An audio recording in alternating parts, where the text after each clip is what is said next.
नमस्कार, म प्रेम नेपाली तपाईहरु सम्पूर्णलाई स्वागत गर्दछु मेरो युट्युब च्यानल कृषि जानकारीमा। म आज तपाईलाई चैत महिनामा लगाउन मिल्ने, जसलाई यो चैत महिनामा लगाएर राम्रो मुनाफा ल्याउन सकिन्छ त्यस्ता तरकारी बालीको विषयमा म यो भिडियोमा कुरा गर्न गइराखेको छु। जस अन्तर्गत रहेर तपाईले चैत महिनामा कोसे बाली, लहरे बाली, जरे बाली अनि सागपात समूह र फल समूह भित्र पर्ने कमसेकम 15 वटा तरकारीहरुको विषयमा म आज तपाईसित कुरा गर्नेछु।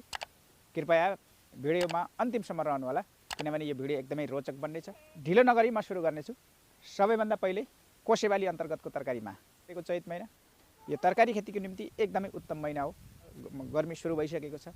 अब यो समयमा यदि तरकारी खेती गर्यौं भने तरकारीको ग्रोथ पनि राम्रो हुन्छ।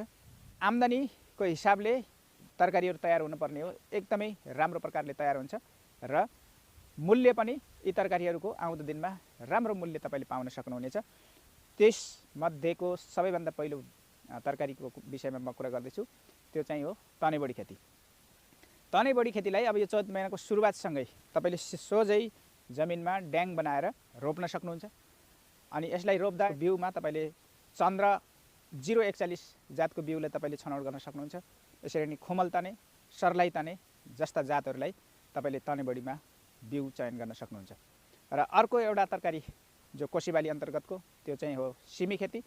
यो सिमी खेतीलाई पनि अब तपाईले यस चैत महिनामा फिल्डमा रोप्नु भयो भने यसले पनि लगभग आउँदो 60 दिन भनेपछि अब चैतमा तपाईले रोपेको तरकारीले जेठको अरिपरितिर तपाईलाई यसले हार्भेस्टिङ दिन सुरु गर्छ।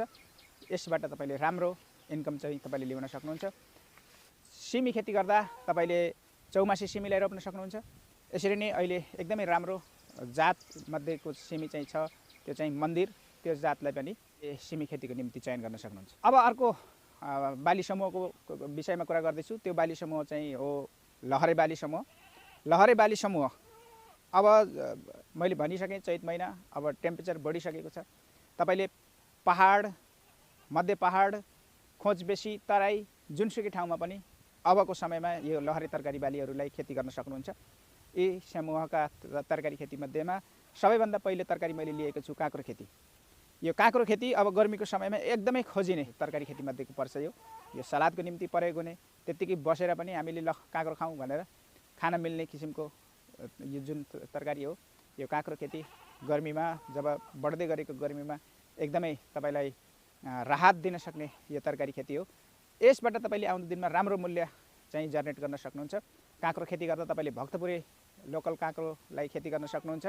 यसरी नै कर्मा जातको काँक्रो आइराखेको छ बजारमा, एकदमै राम्रो भक्तपुरेकै जस्तो स्वादलाई तपाईले दिन सक्ने यो काँक्रोको खेती पनि तपाईले गर्न सक्नुहुन्छ। र अरु पनि काँक्राका बिउहरु थुप्रै बजारमा छन्। तपाईको एग्रोभेटमा नजिकको एग्रोभेटमा पाइने बिउहरुलाई तपाईले छनौट गरेर यो काँक्राको खेती गर्न सक्नुहुन्छ। र अर्को लहरेबाली समूहको अर्को तरकारी खेतीको विषयमा म कुरा गर्दैछु, त्यो चाहिँ हो घिरौला खेती। तपाईले यो सिजनमा चैतको समयमा यसलाई सोझै तपाईले फिल्डमा रोप्न सक्नुहुन्छ। यो घिरौलाको खेती पनि तपाईले चैतमा गर्नुहोस् भनेर म तपाईलाई सुझाव दिन्छु। घिरौलाको खेती गर्दा एकदमै राम्रो जात न्यूनारायणी घिरौला, त्यसलाई छनौट गर्नुहोस् भनेर म तपाईलाई सुझाव दिन्छु। अर्को चाहिँ तरकारी हो करेला खेती। करेलालाई पनि तपाईले यो चैत महिनामा खेती गर्न सक्नुहुन्छ। यसमा तपाईले बिउ छनौट गर्दा पाली, रोहित जस्ता जातहरुलाई तपाईले छनौट गर्न सक्नुहुन्छ।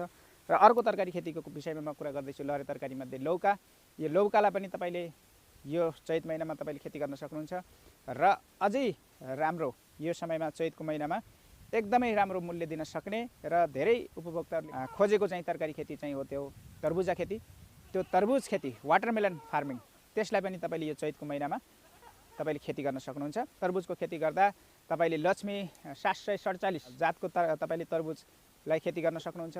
यसमा पातलो बोक्रा अनि कमसेकम 4 किलोदेखि 5-6 किलोसम्मको यसको फलको साइज हुने त्यो तरबुजलाई तपाईले छनौट गर्न सक्नुहुन्छ। अर्को तरकारी समूहको विषयमा कुरा गर्दैछु, त्यो चाहिँ हो जरेबाली खेती। तपाईले जरेबाली खेती यो समयमा तपाईले जरेबाली खेती चैतको समयमा गर्नुभयो भने यो एकदमै बेमौसमी तरकारी खेती हो। यसको निम्ति तपाईले यो खेती गर्दा अत्याधिक यसलाई ध्यान पुर्याउनु पर्ने र जग्गाको छनौट, प्रशस्त पानी लाग्ने ठाउँ र रोग किराहरुको राम्रो तपाईले व्यवस्थापन गर्न सक्नुभयो भने यो तरकारी खेतीबाट तपाईले म ग्यारेन्टीको साथ भन्छु तपाईले आउँदो दिनमा एकदमै राम्रो छोटो समयमा राम्रो मुनाफा तपाईले लिन सक्नुहुनेछ। त्यो जरेबाली समूहको खेती चाहिँ हो मूला खेती। मुला खेती तपाईँले जाडोको समयमा खेती गर्नुभयो भने त्यसको तपाईँलाई थाहा छ मुलाको चाहिँ मूल्य आउन्न। तर यो समयमा गरिएको मुला खेतीले तपाईँलाई आउँदो दिनमा राम्रो मूल्य तपाईँलाई जेनेरेट गर्न सक्छ, तपाईँलाई एकदमै राम्रो इन्कमतिर तपाईँले यसलाई लैजान सक्नुहुन्छ। र मुला खेतीको विषयमा बिउको छनौट गर्दा तपाईँले अल सिजन सबै सिजनमा हुन सक्ने किसिमको उन्नत जातको बिउलाई तपाईँले छनौट गर्नुहोस्। र अर्को जरे समूहमा पर्छ गाजर खेती। यो गाजर खेतीलाई पनि तपाईँले यो समयमा गर्न सक्नुहुन्छ। गाजर खेतीको चयन गर्दा तपाईँले नेपा ड्रम र सबै सिजनमा हुन सक्ने कोरोला यसरी नै सोनाम जस्ता जातहरूलाई तपाईँले गाजर खेतीको निम्ति चयन गर्न सक्नुहुन्छ। र यो जरेबाली समूहबाट पनि तपाईँले आउँदो दिनमा छोटो समयमा राम्रो इन्कम चाहिँ तपाईँले जेनेरेट गर्न सक्नुहुन्छ। अर्को तरकारी समूहको विषयमा म कुरा गर्दैछु, त्यो चाहिँ हो सागपात समूह। यो सागपात समूहमा तपाईँले यो पनि बेमौसमी तरकारीमध्ये पर्छ। यो सागपात धेरै गर्मी नरुचाउने समूहमध्येको हो। तर तपाईँले यो खेती पनि प्रशस्त पानी लाग्ने ठाउँमा यो तरकारी खेतीले पनि तपाईँलाई आउँदो दिनमा राम्रो मुनाफा दिन सक्छ। त्यसलाई यसको बिउ छनौट गर्दा तपाईँले अन्ना जेन्ट एकदमै राम्रो हाइब्रिड जातको र लामो समयसम्म नफुल्ने जातलाई तपाईँले छनौट गर्न सक्नुहुन्छ। त्यसरी नै माइक जेन्टलाई पनि तपाईँले छनौट गर्न सक्नुहुन्छ। सागहरूलाई तपाईँले लगाउनु भयो भने यो चैतको महिनामा राम्रो तपाईँलाई यसले आउँदो दिनमा छोटो अवधिमा तपाईँलाई राम्रो मूल्य दिन सक्नेछ। र यसरी नै अर्को साग समूहको खेतीको विषयमा कुरा गरेँ म तपाईँसित धनियाँको खेती तपाईँले गर्न सक्नुहुन्छ। यो खेतीलाई गर्दा तपाईँले नामधारीको सुर्भी जातको धनियाँलाई छनौट गर्नुभयो भने राम्रो धनियाँ चाहिँ हुनसक्छ। यो खेतीलाई तपाईँले छनौट गर्नुहोस् भनेर म तपाईँलाई सल्लाह दिन्छु। यसरी नै आजको अन्तिम तरकारी समूहको विषयमा म कुरा गर्न गइराखेको छु, त्यो चाहिँ हो फल समूह। यो समूहभित्रका खेतीहरू पनि तपाईँले यो समयमा गर्न सक्नुहुन्छ। यो सिजनेबल खेतीभित्र मध्येका पर्छन्, किनभने अब यो गर्मीको समयमा हुने खेती हुन् र यो समयमा चैतको महिनामा तपाईँले यी खेतीहरूलाई सोझै तपाईँले लगाउन सक्नुहुन्छ। र यी खेतीमा सबैभन्दा पहिला चाहिँ मैले खुर्सानी खेतीलाई लिएको छु। खुर्सानी खेती यस्तो खेती हो, तपाईँको हरियोमा बेच्न सक्नुभयो भने हरियो बिक्छ, अनि हरियोमा बेच्न सक्नु भएन त्यसलाई पकाउनुहोस्, सुकाएर तपाईँले त्यसलाई फेरि पछि सुकेको खुर्सानी पनि बेच्न सक्नुहुन्छ। भनेपछि यो खुर्सानी खेतीमा कुनै पनि किसिमको घाटा छैन। यो खेतीलाई तपाईँले छनौट गर्नुहोस् भनेर म तपाईँलाई सल्लाह दिन्छु।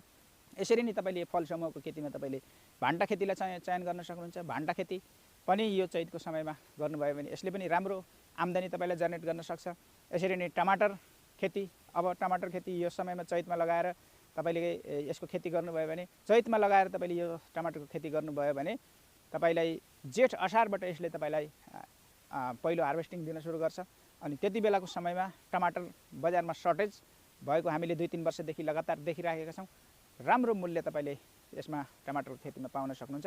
यो समयमा टमाटरको खेती गर्नुहोस् भनेर म तपाईँलाई सल्लाह दिन्छु। टमाटरको खेती गर्दा बिउको छनौट गर्दा तपाईँले गौरव जातको बिउलाई छनौट गर्न सक्नुहुन्छ, सिर्जना जातको बिउलाई छनौट गर्न सक्नुहुन्छ। यसरी नै इम्प्रुभ सिर्जना बिउहरू बजारमा उपलब्ध छन्। तपाईँको ठाउँमा खोजिएका टमाटरहरू, कति टमाटरहरू गोला टमाटर छन्, कति टमाटरहरू लाम्चा टमाटरहरू छन्, र कति ठाउँहरूमा गोलो टमाटरको बढी माग हुन्छ र कति ठाउँहरूमा लाम्चा टमाटरहरूको बढी माग हुन्छ।